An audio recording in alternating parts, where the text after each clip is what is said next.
ప్రశ్న: నిజమైన దేవుడు ఉన్నాడా?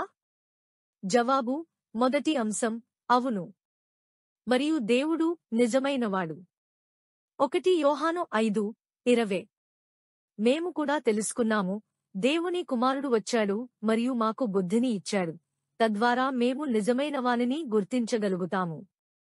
మేము నిజమైన వానిలో ఉన్నాము, అనగా ఆయన కుమారుడైన యేసుక్రీస్తులో. ఆయననే నిజమైన దేవుడు మరియు నిత్యజీవము. రోమీయులకు 3:4. అసలే కాదు. దేవుడు సత్యమైనవాడు, కాని ప్రతి మనిషి అబద్ధమాడువాడు. శాస్త్రంలో వ్రాయబడినట్లు, నీ మాటలలో నీవు న్యాయస్థుడవై నిలిచినట్లు చేసి, నీవు తీర్పునందుకొనున్నప్పుడు నీవు గెలుచు వాడవుగా నుండుము. రెండవ అంశం: దేవునికి స్వరూపము మరియు నిజమైన రూపం ఉంది.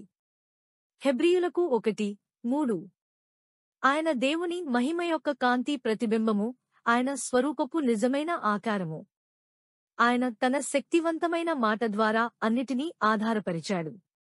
ఆయన మనుష్యుల పాపాలను శుభ్రపరిచిన తరువాత పరలోకంలోని మహిమాశీలుడైన దేవుని కుడివైపు ఆసీనుడయ్యాడు.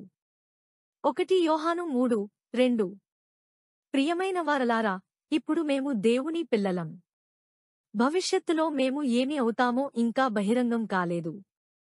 కాని ఆయన ప్రత్యక్షమైనప్పుడు మేము ఆయన వంటి వారమవుతామని తెలుసుకున్నాము, ఎందుకంటే మేము ఆయనను ఆయనయేనట్టుగా చూచెదము. మూడవ అంశం: దేవునికి తన స్వంత రూపము ఉంది. ఆదికాండము 1:27. దేవుడు తన స్వరూపానుసారం మనిషిని సృష్టించాడు. దేవుని స్వరూపానుసారం అతడిని సృష్టించాడు. అతడు పురుషుడిగా, స్త్రీగా వారిని సృష్టించాడు. నాలుగవ అంశం: దేవుడు సజీవుడైనవాడు మరియు నిజమైన దేవుడు. యిర్మీయా 10:10. కాని యెహోవా సత్యమైన దేవుడు, ఆయన జీవమున్న దేవుడు మరియు నిత్యరాజు. ఆయన కోపం వెలువడినప్పుడు భూమి కంపిస్తుంది, మరియు జనములు ఆయన ఆగ్రహాన్ని తట్టుకోలేవు. 1 దెస్సలోనికయులకు 1:9. ఎందుకంటే వారు తాము చూచిన దానిని బట్టి మాకు తెలియజేశారు, మీరు విగ్రహాలను విడిచిపెట్టి దేవుని వైపు తిరిగి సజీవమైన మరియు నిజమైన దేవునిని సేవించుటకు వచ్చారని.